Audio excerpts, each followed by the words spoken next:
Alright everyone, welcome back to the channel. Just leaving work here and we're going to talk about how usable the FZ1 is for a 150 horsepower motorcycle.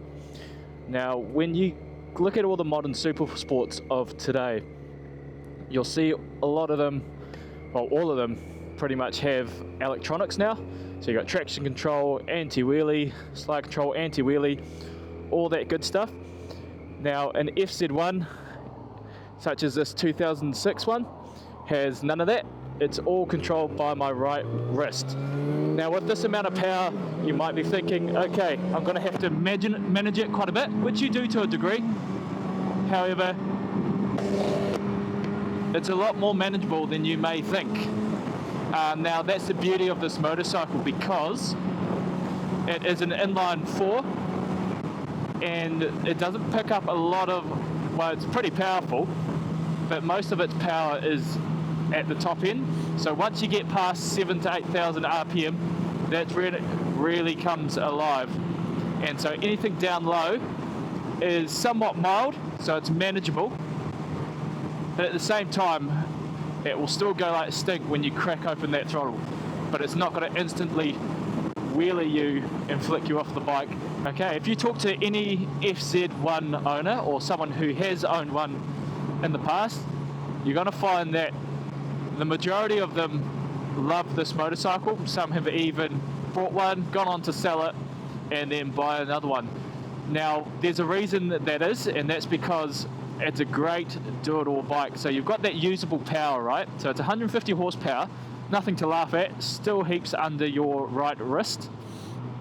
However, it's put in a package that is 100% usable. It's not going to buck and weave you off. It's pretty docile, once again, like I mentioned, but can really go hard when you want it to be. So this bike in particular, I've commuted on it, as you can see I'm doing right now. I commute to and from work on it, and this is all weather conditions too. So we're coming to winter here in New Zealand, and I can have, you know, ice cold mornings, and in the summer super stinking hot heat. We can have wind, rain, you name it. So I've commuted in all the weather conditions. I've also toured thousands and thousands of kilometers on it. So I've got this little jivvy top box, and I've also got a Rhino Walk touring bag, which I highly recommend, by the way, for the price. Awesome bag. And I've taken this to the track. So taking this bike to the track, it's 150,000 kilometers on it now. However, it handles it well, and that goes to the reliability of this engine. So the R1 motor, this is from the 04 to 06 R1, so it's got the same motor as that, just detuned, as they say, for the road. But because it's detuned, it's not running at its maximum, so even when you're pushing hard on it, it's not at its peak compared to, you know, when you're potentially using the same motor but you own an R1. Now the good thing about that is it's always running beyond, or not beyond, it's below its limits. So therefore, if you look after this bike, the FZ1, you do your oil changes, you do your valve clearances, and all the other scheduled maintenance that you need to do, you're going to find it just keeps going, and that's a really cool thing about this bike. You've got the Yamaha reliability, that Japanese bike reliability, so we'll keep going. It's got the power, it's got the comfort. Now it is a sport touring bike, so it's on the, I would say, the sportier end of sport touring. I've even got some rear sets on this now, so it's even sportier, but I have no issues with it. I find it comfortable. I am 168 centimeters in height, so that probably helps as well. I'm a little bit shorter, so I don't get cramped up as easy. And I actually, to be honest, do prefer lower handlebars or the lower clip-on style. So one of the things I've been wanting to do on this bike is actually get some lower handlebars or lower risers for it, so I can actually bring that handlebar height down a little bit. But overall, super comfortable, super cruisy. At 116 k's an hour, I'm about 4.5 4,500, 4,700 revs, and it's just sitting here happily. Now if I crack open the throttle, this is 6th gear at the moment, if I crack open the throttle full, you can watch from here, it does pick up. So obviously it's not going to shunt you right off the bike, it's very, very manageable, but it picks up very nicely in the highest gear. Now if I were to bring that down a little bit, so if I gear shift to, let's say, 3rd gear, and we'll go about 90 kilometers an hour, and if I just open the throttle, it picks up very, very quick, you know, and I can still downshift to 2nd if I wanted and go from there, and it'd be super fast. So that's just cracking from cruising to wide open throttle in an instant, and it picks up very nicely. Now going off that as well, you may have noticed that when I went wide open throttle, this motorcycle has quite a long throw, so my hand, I almost had to reposition it a little bit because there's quite a bit of a throw to it. So if you've got an R1 or an R6 or something like that, you're going to have a shorter throw, which makes it easier to get to that full throttle position. It's not something I'm too concerned about. Once again, it's one of those bikes which are a little bit more user-friendly, so you're not getting, you know, a short throw and all that power right up front. You can manage it that little bit more, especially a bike with no traction control or any electronics. It works in your favour because it's more docile down low. You have to ease into the power. Some people are going to love it, and some people just want that big hit straight away. So it depends on what kind of flavour you like, what flavour of bike. Now, for those that have been watching my channel for a wee bit already, you'll know that I am a flight instructor. So I'm always wary, you know, on the roads, what I'm doing, where I'm positioned, where I am in relation to traffic.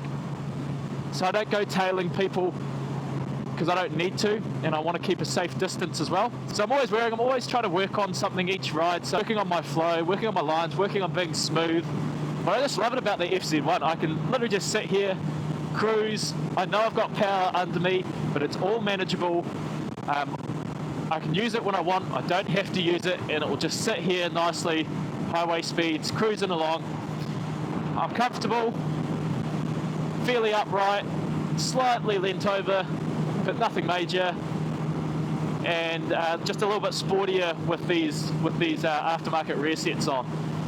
Just allows me to kind of push down on the pegs through a corner, like up to some sharp corners, just that little bit more easier. But the main reason I did get the rear sets is for the track. I was pretty much grinding down the factory pegs like no tomorrow, grinding down the toe sliders on my boots quite a bit, more than anything. So getting these rear sets definitely helped big time. But just check out that sun on the hills over there. It's beautiful this time of year. Trying to get that lower setting sun hits it against those hills. And in the morning, it'll typically be on this side, on the right hand side, you see the morning sunrise against the mountains off to the right hand side. So pretty cool. Awesome area to motorcycle in. You know, commuting to work, it's, even though the road's not the funnest, it's fairly straight the whole way. A couple of curves just here and there, not much to it. But it's scenic and it's open road, so I get to enjoy it. And when you just love motorcycling in general, you just look forward to hopping on the bike regardless anyway. There's something that you just kind of look forward to, you know, before you go to work and after you finish from work. You get to know that you can hop on the bike, decompress a little bit, and just enjoy yourself. So you might want to wonder why, or question what's the deal with being a pilot and talking about motorcycles. You know, what's it different from, you know, just anyone else doing a normal occupation and riding motorcycles? And I get it. However, my goal with this channel is to just bring a little bit of my aviation mindset to motorcycling itself. And because there's a lot of similarities in flying a plane, especially GA flying. So GA flying is general aviation, being a flight instructor, teaching people how to fly, get their private pilot license and commercial license. And there's a lot of similarities and crossovers into motorcycling. You know, you're always thinking of safety. Well, I hope you are. Thinking of how to be the safest on the road, thinking how to be the safest in the sky.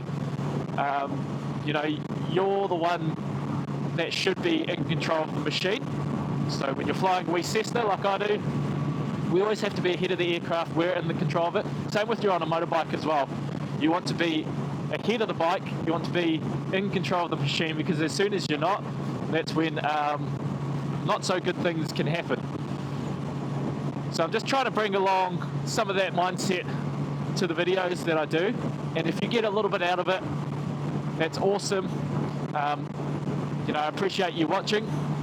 And if you haven't subscribed yet, please do support me, help grow the channel, show me your support by chucking it a thumbs up, and give me a subscribe if you haven't already. Once again, this might not be your flavour of motorcycling. You know, if you're really into the full adrenaline, gung-ho, top speed runs, all that kind of stuff, then, you know, unfortunately this channel's probably not going to be for you. And that's not a bad thing. You know, everyone has their own flavour of what they like. So if you enjoy this content, then please stick around, and if not, you know, thanks for watching anyway. And you know, you'll probably have a few channels out there that you'll really find that you enjoy. So in my commute, I typically cover, it's about 43 kilometres each way from my home to work and back again. So a round trip of about 86 kilometres. So typically takes me, because it's so open, it's nice open roads, travelling at this speed, it's usually about 30 minutes to get to work and back, which is pretty nice. You can see the beautiful lake here, and this is kind of, you know, on a clear day when we don't have an overcast sky, these are at this time of year, these are the kind of days we get. Beautiful autumn colours as well. We've got the oranges, we've got the yellows.